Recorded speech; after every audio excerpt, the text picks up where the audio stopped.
Hello, good morning, students. Welcome to the third lecture of refraction. आपकी spherical astronomy के अंदर जो हम लास्ट चैप्टर कर रहे हैं रिफ्रैक्शन, हम इसका आज थर्ड लेक्चर ऑनलाइन लेक्चर कर रहे हैं। दो लेक्चर हम इसके पहले ऑफलाइन क्लासेस में कर चुके हैं, जहाँ पर कि हमने एक तो हमने फॉर्मूला डिराइव किया था R इक्वल्स टू, याद कीजिए आप, R इक्वल्स टू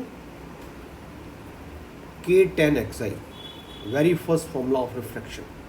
ठीक है, और फिर सेकेंड लेक्चर में हमने प्रूव किया था mu r sine phi equals to constant. ठीक है, आज इस लेक्चर में हम एक तो दो एग्जांपल्स कर रहे हैं जो कि बहुत इम्पॉर्टेंट है, आपके एग्ज़ाम्स में पहले हम पूछे जा चुके हैं, और एक हम डेरिवेशन करेंगे उसका कि जो डेरिवेशन और ये एग्जांपल है ना, ये मेनली सिम्पसन्स हाइपोथेसिस पे बेस्ड है। तो देखिए आप, ये तो वो एग्जांपल का मैंने पिक लेकर आपको यहाँ डाला है ताकि आप इस एग्जांपल को बुक में देख लें। एग्जांपल 1 ये हमें प्रूव करना है, इसको अभी अपन रीड करेंगे, एक्सप्लेन करेंगे इसको हम, और फिर ये इसके बाद आपका ये सेकंड एग्जांपल है, इसको हम प्रूव करेंगे, ये भी आपकी बुक में है। ठीक है, उसके बाद आप देखिए ये नोट्स आपको दिख रहे हैं, इसमें सबसे पहले आपको इधर देखिए, यहाँ से स्टार्ट करते हैं हम। एग्जाम्पल 1 जो कि आपको यहाँ गिवन है, ये एग्जाम्पल 1। देखिए इसमें हम क्या कह रहे हैं, इसमें कहा जा रहा है कि index of refraction, index of refraction का मतलब रिफ्रैक्टिव इंडेक्स म्यू के बारे में कहा जा रहा है कि म्यू वेरी करता है, करने का मतलब चेंज होता है। कैसे? It is changing as inversely as the square of the distance, मतलब डिस्टेंस मतलब आर के इन्वर्सली है और इसके स्क्वायर के से वेरी कर रहा है। तो इसको हम कहेंगे म्यू इज, या तो म्यू कह सकते हैं कि mu is proportional to square of the distance, और दूसरे वे में हम कह सकते हैं कि mu is varying as inversely square of the distance and distance from the earth centre. और फिर आगे देखिए हम क्या कह रहे हैं, म्यू नॉट क्या है, म्यू की वैल्यू है एट द अर्थ सरफेस। तो हमें फिर ये रिजल्ट लेके आना है, sine xi plus 1/2 r equals to root mu not into sine xi. देखिए अब, यानी ये हमको गिवन है, we are given with this result and we have to prove this result। ठीक है, तो देखिए आप, इसको प्रूव करने के लिए जो वेरी इंपॉर्टेंट की है, जो हमें याद रखने की है, वो ये है कि इस रिजल्ट को हम प्रूव करेंगे सिम्पसन हाइपोथेसिस, यानी आपको सिम्पसन हाइपोथेसिस डायरेक्टली याद करके जानी है उसका रिजल्ट। तो देखिए हम इसको स्टार्ट कर रहे हैं। गिवन क्या गिवन है, जो मैंने अभी आपको बताया लिखकर, mu is proportional to 1/r²। ठीक है, इस रिजल्ट को मैं लिख सकता हूँ ऐसे, mu into r² equals to constant. देखिए आप, हम कहते हैं ना जब प्रोपोर्शनल्स, तो ये प्रोपोर्शनल्स का साइन हटाने के लिए हम क्या लिखते हैं, एक कांस्टेंट। ऐसे ही करते हैं हम फिजिक्स में। तो इससे हम क्या लिख सकते हैं, r² को अगर हम यहाँ पर लेफ्ट में लिए हैं तो म्यू r² बराबर के यानी कांस्टेंट। यही मैंने यहाँ लिखा है। ठीक है, अब इसका मैंने यहाँ पर क्या किया बताइए, इसका मैंने दोनों साइड रूट ले लिया, स्क्वायर रूट। तो ये इक्वेशन नंबर 1 हमारे को मिल गई। अब हम ये कह रहे हैं कि ये जो 1 है ना साहब, ये लाइन, इसको हम इससे कंपेयर कर रहे हैं, कंपेयरिंग 1 विद दिस। तो अगर हम इन दोनों को कंपेयर करते हैं तो हम क्या नोटिस करते हैं कि दोनों के अंदर r की टर्म है, ये r, म्यू की टर्म कंपेयर करें, और खासकर म्यू की पावर। यहाँ पर म्यू की पावर है आपकी n+1 और यहाँ म्यू की पावर है 1/2। तो अगर n+1 और 1/2 को मैं इक्वल कर दूँ, क्योंकि मैं कंपेयर कर रहा हूँ, तो इससे मुझे n की वैल्यू बताइए क्या मिलेगी, -1/2। ये n की वैल्यू -1/2 आ गई। ठीक है, तो अब आप दिमाग में आ रहा होगा कि हमने इस लाइन का कंपैरिजन इससे क्यों किया, क्योंकि आप दिमाग में लेके आइए, सोचिए कि ये जो हमारे पास लाइन है r into mu to the power n+1 equal to constant, ये हमारी इनिशियल एज्यूम्पशन होता है सिम्पसन हाइपोथेसिस को लाने का। अब आप देखिए यहाँ आगे मैं यही लिख रहा हूँ, again by Simpson formula we know that कि जब ये बात होती है r into mu to the power n+1 equal to constant, then we can prove this line, और this is nothing but Simpson hypothesis, Simpson hypothesis. Then या इसको Simpson formula भी कह सकते हैं। ये रिजल्ट ऑलरेडी हम प्रूव कर चुके हैं। अब आपको करना क्या है, प्रेजेंट केस में आपको यहाँ n की जो वैल्यू है -1/2 वो यहाँ पर आपको पुट करनी है। तो देखिए मैंने क्या लिखा, putting n equals to -1/2 in above, तो ये n इक्वल्स टू -1/2 देखिए यहाँ पुट कर दिया मैंने, ठीक है, ये आ गया। अब यहाँ पर आकर आपको ये जो लाइन आपके पास आ रही है,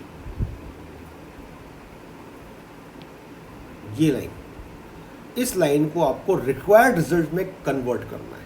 तो ये रिक्वायर्ड रिजल्ट है, तो बताइए ये लाइन इसमें कैसे कन्वर्ट हो सकती है, सोचिए आप। तो आप क्या नोटिस कर रहे हैं कि इस रिक्वायर्ड रिजल्ट में इन्वर्स कहीं नहीं आ रहा, साइन इन्वर्स। तो सिंपल सी बात आ गई कि हमें इस साइन इन्वर्स को यहाँ से रिमूव करना है। तो इसको रिमूव करने के लिए मैंने क्या किया, पहले तो मैंने इस लाइन को देखिए ट्रांसफ़र किया टर्म्स को, ये ऐसे क्लियर समझ में आ रहा होगा आपको, है ना। फिर इन्वर्स को मैं इधर ले गया, तो ये रिजल्ट आपका प्रूव हो गया। ये रिजल्ट आपको लाना है। तो आई होप ये क्वेश्चन बहुत सिंपल है, बस देखने में थोड़ा सा आपको हो सकता है शुरू में ऐसा लगे, लेकिन दिमाग में क्या रखना है कि हमको ये जो गिवन कंडीशन है μr² बराबर कॉन्स्टेंट, इससे पहले ये कंडीशन लिखनी है और फिर इसका कंपैरिजन हमारे को सिम्पसन फॉर्मूले के एज्यूम्पशन से करना है, और n की वैल्यू -1/2 उठा के सिंपली हमको सिम्पसन फॉर्मूले में पुट करनी है। ये तो हमारा हो गया देखिए फर्स्ट क्वेश्चन। इसके बाद हम इस सेकंड एग्जांपल पे आते हैं, ये भी बहुत इंपॉर्टेंट है। देखिए अभी तक इसको हम समझते हैं, क्या कह रहे हैं हम, ये कह रहा है कि अगर हम if we express the refraction as k' tan z where z is the true zenith distance, यानी ये कह रहा है कि r बराबर अगर हम ये एज्यूम कर लें k' tan z, अब सवाल उठता है कि इस तरह का सेंटेंस कहने की ज़रूरत क्यों हुई, क्योंकि आप आगे पढ़िए क्या कह रहा है, इंस्टेड ऑफ का मतलब होगा के बजाय, मतलब we know that formula of r is k tan xi। ये तो हम वेरी फर्स्ट क्लास में हम इसको डिड्यूस कर चुके हैं, तो इसलिए कहा जा रहा है कि ये तो फॉर्मूला r के लिए हम जानते हैं, ये होल्ड कर रहा है, लेकिन ये कह रहा है अब इस फॉर्मूले में xi कौन है जो 10 के अंदर आ रहा है, ये है एपरेंट जेनेट डिस्टेंस। तो ये कह रहा है क्वेश्चन कि इस एपरेंट जेनेट डिस्टेंस की जगह, यानी कि इन प्लेस ऑफ xi अगर हम ट्रू जेनेट डिस्टेंस लिख लें, यानी कि दिमाग में आया कि भाई xi की जगह अगर हम z लिख दें और उसके कारण जो चेंजेस हुए उसको एडजस्ट करने के लिए k को एक नए कांस्टेंट से रिप्लेस कर दें, k' से। समझ में बात आ रही है। तो देखिए आप इसको एक सेकंड दिमाग में हाइड कर लीजिए कि मान लीजिए यहाँ नहीं लिखा है, तो क्या लिखा है, r बराबर दिस। ये फॉर्मूला तो ऑलरेडी एग्जिस्ट कर रहा है, होल्ड कर रहा है, हम इसको प्रूव कर चुके हैं। अब यहाँ पर ये माना जा रहा है कि k tan xi की जगह अगर k' tan z हो तो फिर आपको k' और k में ये रिलेशन एस्टेब्लिश करना है, यानी कि ये जो आपका एक तरह से इक्वलिटी देखो दिख रही है आपको, k' tan z बराबर k tan xi, इस इक्वलिटी से यानी इस लाइन से ये लाइन प्रूव करना है, ये हमारा इस क्वेश्चन का टारगेट है। तो अगर हम दोनों तरफ कंपेयर करें तो देखिए k' तो हमें यहाँ पर लेफ्ट हैंड साइड में रखना है, राइट हैंड साइड में k आ ही रहा है, ये रहा k, यहाँ भी k आ रहा है 2 बार, और xi आ रहा है, xi रखना है। तो एक बात निकल के दिमाग में आती है कि साहब z नहीं रखना है, यानी इस रिजल्ट से अगर मुझे ऊपर वाला रिजल्ट प्रोड्यूस करना है तो मुझे एक तो z को हटाना है। दूसरा यहाँ पर एक नई बात जो हमें दिमाग में लेके आ रही है, नई बात कौन सी है कि यहाँ पर ये साइन, फिर इसके अंदर 1 और फिर 1 के ऊपर इस तरह का साइन, इसका क्या मतलब है। तो देखिए आप ये एक्चुअली एक यूनिट होती है ना, एंगल्स को मेज़र करने की यूनिट है। जैसे एंगल को मेज़र करने की यूनिट होती है ग्रेडियंट, रेडियन, है ना, इस तरह से होती है यूनिट होती है। एक तो होती है मिनट्स ऑफ आर्क और एक होती है सेकंड्स ऑफ आर्क। ये इनके साइन है। इसको बोलते हैं मिनट्स ऑफ आर्क। जब किसी क्वांटिटी एंगल के ऊपर हम डैश लगाते हैं एक सिंगल, तो it is called minutes of arc. और अगर हम 2 डैश लगाते हैं तो it is called seconds of arc. तो इसके बारे में ज़्यादा डीप में ना जाकर, क्योंकि इसके लिए आपको फिर पहले वाले चैप्टर में बहुत सारी बातें पढ़नी पड़ेगी, तो आपको सिंपल क्या बात याद करनी है यहाँ पर, जो जिससे आपका काम हो जाएगा कि अगर मेरे पास कोई भी एक एंगल है, मान लीजिए थीटा एंगल है, ठीक है, अगर ये सेकंड्स ऑफ आर्क में नापा जा रहा है, if it is measured in seconds of arc, तो इसको रेडियन में चेंज करने के लिए sin 1 सेकंड से मल्टीप्लाई करना पड़ता है। यानी कि इस यहाँ पर जो आपको दिख रहा है, इसमें लेफ्ट हैंड में थीटा है, वो सेकंड्स ऑफ आर्क में मेजर हो रहा है, लेकिन जब इसको अपने sin 1 इंच से मल्टीप्लाई कर दिया तो it is now converted in radiance. इतनी सी बात आप दिमाग में डायरेक्ट याद कर लीजिए, तो हमारा काम हो जाएगा इससे, ठीक है। तो देखिए, इसको हम क्वेश्चन में अंडरस्टैंड करते हैं, समझते हैं कैसे ये क्वेश्चन हो रहा है। हाँ, एक और बात, इस क्वेश्चन का जो मैं आपको यहाँ पर सॉल्यूशन प्रोवाइड कर रहा हूँ, ये आपकी बुक से थोड़ा सा डिफरेंट है। जब आप इसको बुक में देखोगे 207 पेज पे, तो वहाँ पर आपको उसका सॉल्यूशन मिलेगा, पर वो सॉल्यूशन और ये मेरे वाला सॉल्यूशन डिफरेंट है। तो ये गिवन सॉल्यूशन जो मैं आपको यहाँ दे रहा हूँ नोट्स में, इट इज़ कंपेरेटिवली ईजी, तो आपको यही करना है एग्ज़ाम में। देखिए हम क्या क्या कह रहे हैं। हम कह रहे हैं सबसे पहले तो हम ये एक फॉर्मूला जानते हैं, याद कीजिए आप, वेरी फर्स्ट लेक्चर में हमने क्या कहा था, है ना, इस तरह का डायग्राम याद है आपको, और ये आपकी इसके पैरेलल रेस थी। यहाँ पर 3 एंगल बन रहे हैं, देखिए ये तो आपका एक्साई है, ये आपका आर है, और ये टोटल जो एंगल है, ये पूरा एंगल आपका जेड है, जो कि इसके इक्वल है। तो इनमें रिलेशन क्या हो गया, z equals to xi plus r. इसको मैं आपको पहले कई बार बता चुका हूँ। Z is true zenith distance, XI is apparent zenith distance and capital R is the refraction. फिर देखिए ये दोनों आपकी R की वैल्यूज़, ये कौन सी वैल्यूज़ है नंबर 2 में, ये तो फॉर्मूला है R equals to K tan XI। और नंबर 3 में R की कौन सी वैल्यू है, ये हमको क्वेश्चन में गिवन है, ये वो इसको एज्यूम कर रहा है। तो हमने यहाँ पर 2 और 3 में दोनों R की वैल्यूज़ को इक्वल कर दिया, ठीक है। K tan XI जो रेड कलर से अंडरलाइन कर रखा है, और K डैश tan Z को इक्वल कर दिया। इसके बाद यहाँ पर मैंने Z की जगह XI प्लस R 1 से पुट कर दिया, देखिए यहाँ पर, ठीक है, यहाँ लिख सकते हैं बाई 1। इसके बाद यहाँ पर वो जो मैंने आपको मेन बात बताई, वो आपको यहाँ पर अप्लाई करनी है। ये जो आपका R है यहाँ पर, और ये जो XI है, इन दोनों की यूनिट अलग अलग है क्वेश्चन के अकॉर्डिंग। XI आपका है रेडियन में, XI is measured in radian, क्योंकि XI एक एंगल है और बाय डिफ़ॉल्ट ये रेडियन में मेज़र किया गया है। लेकिन जो आपका R लिखा है ना यहाँ पर, ये वाला R 10 के अंदर, ये सेकंड्स ऑफ आर्क में मेजर्ड है, ये गिवन है। देखिए आप, R is measured in seconds of arc, ये लाइन हमको क्वेश्चन में गिवन है। तो हमने इसको रेडियन में कन्वर्ट करने के लिए, जैसा कि मैंने अभी आपको एक्सप्लेन किया कि सेकंड्स ऑफ आर्क वाले यूनिट को रेडियन में कन्वर्ट करने के लिए हम इस तरह से sin 1 इंच से मल्टीप्लाई कर देते हैं। ये वाली बात आपको यहाँ पर थोड़ा सा डायरेक्ट याद करनी है। आई होप समझ में आ रही होगी आपको। फिर से देखिए अब एक बार हमने क्या किया, ये वाला R, ये जहाँ मेरा अभी देखिए पेन चल रहा है, ये सेकंड्स ऑफ आर्क में मेज़र हो रहा है, क्वेश्चन कह रहा है। इसको हमने sin 1 इंच से मल्टीप्लाई कर दिया, इससे अब ये रेडियन में कन्वर्ट हो गया। सिंपल सी बात है। तो रेडियन में कन्वर्ट क्यों किया, क्योंकि ये यूनिट, ये XI रेडियन में मेज़र हो रहा है, तो ये भी रेडियन में होना चाहिए। दो क्वांटिटी जो ऐड हो रही हैं, उन दोनों की यूनिट सेम होनी चाहिए। तो ऐसा करने के बाद क्या हुआ, देखिए आप, अब हमने यहाँ से K डैश की वैल्यू फाइंड कर ली। K डैश की वैल्यू क्यों फाइंड कर ली, क्योंकि मुझे साहब K डैश तो लेफ्ट में रखना है। देखिए K डैश बराबर ये आ गया। अब यहाँ पर हमने क्या किया, वापस इस आर की जगह ये पुट कर दिया, देखिए इधर के टेन एक्स आई नीचे डिनोमिनेटर में, क्योंकि आर तो मुझे फाइनल रिजल्ट में रखना ही नहीं है, मुझे फाइनल रिजल्ट में एक्स आई रखना है, तो मुझे आर को वापस हटाना पड़ेगा। इसके बाद यहाँ पर एक छोटी सी लाइन और है जो कि आपको दिमाग में रखनी है कि मेरे पास एक फॉर्मूला होता है जिसको मैं कहता हूँ टेलर्स एक्सपेंशन।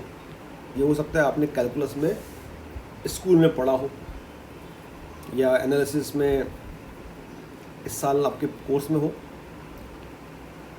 तो ये होता है, देखिए formula f a plus h upon factorial 1 f dash a. कुछ कंडीशंस होती हैं इस फॉर्मूले की अप्लाई करने की, पर वो तो हम यहाँ पर मान के चल रहे हैं, वो होल्ड करनी है। हम सीधे टेलर्स फॉर्मूला ये जानते हैं, ठीक है। F a plus h equals to f a plus h की power 1 upon factorial 1 f dash a, h square upon factorial 2 f double dash a and so on.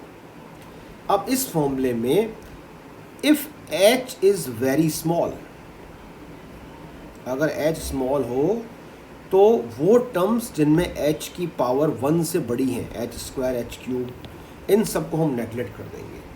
मतलब नेगलेक्ट करने का मतलब ये सारी जो टर्म्स हैं आपकी, इन सबको आप छोड़ देंगे। किस कंडीशन के अंतर्गत छोड़ेंगे आप? जब आपका एच वेरी स्मॉल हो। तो अब आप देखिए इसको आप कंपेयर कीजिए इससे। तो देखिए कैसे कंपेयर कर रहा हूँ मैं। एफ की जगह क्या लिखा है? एफ की जगह लिखा है 10, मतलब function f is my 10। In place of a I am founding x i, okay, and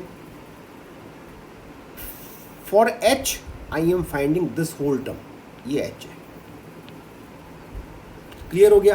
तो अब अगर इस फॉर्मूले को मैं अप्लाई करूं तो देखिए फर्स्ट टर्म क्या आ रही है? एफ ए, यहाँ आ जाएगी एफ, ये एफ और ये ए, 10 एक्स आई। देखिए अब ये 10 एक्स आई आ गई, ये एफ ए हो गया। फिर आगे क्या लिखना है मुझे? H to the power 1 upon factorial 1। तो एच तो देखिए पूरा एच है, ये जो सर्किल में आ रहा है ये पूरा एच है, तो इसको एज इट इज लिखूंगा। इनटू करूंगा इसको एफ डैश ए से, एच की पावर 1 किससे मल्टीप्लाई हो रही है? एफ डैश ए से। तो आप देखिए एफ इज माई 10, तो f dash will be my sec square, ठीक है। तो इसका मतलब एफ डैश ए की वैल्यू क्या आ जाएगी यहाँ पर? एफ डैश ए आ जाएगा सेक स्क्वायर एक्स आई। तो आई होप ये आपको समझ में आ रहा है। देखिए ये वैल्यू किसकी हो गई? एफ डैश ए की, ये एच है। इसके बाद ये यहाँ पर के डैश आ रहा है। अब आप इसको फर्दर सिंप्लीफाई कैसे करेंगे बताइए? इसको हम फर्दर सिंप्लीफाई कैसे कर सकते हैं? देखिए अब ये 10 एक्स आई जो आपका आ रहा है ऊपर नीचे से कॉमन निकल के कैंसिल हो जाएगा, कैंसिल हो गया। तो what we remains is this line. इसके बाद एक फाइनली छोटा सा काम और किया है, ये जो नीचे पूरा मेरा जो एक्सप्रेशन है इसको मैं ऊपर ले गया होल पावर -1 बना के, होल पावर -1 बना के फिर मैंने इस होल पावर -1 को बाइनोमियल से एक्सपेंड करके ऐसे लिख दिया। बताइए कैसे एक्सपेंड किया मैंने? हमारे पास फॉर्मूला होता है, देखिए मैं आपको पहले ही बता चुका हूँ, 1 प्लस एक्स की power n is approximately equals to 1 plus n x, binomial expansion से।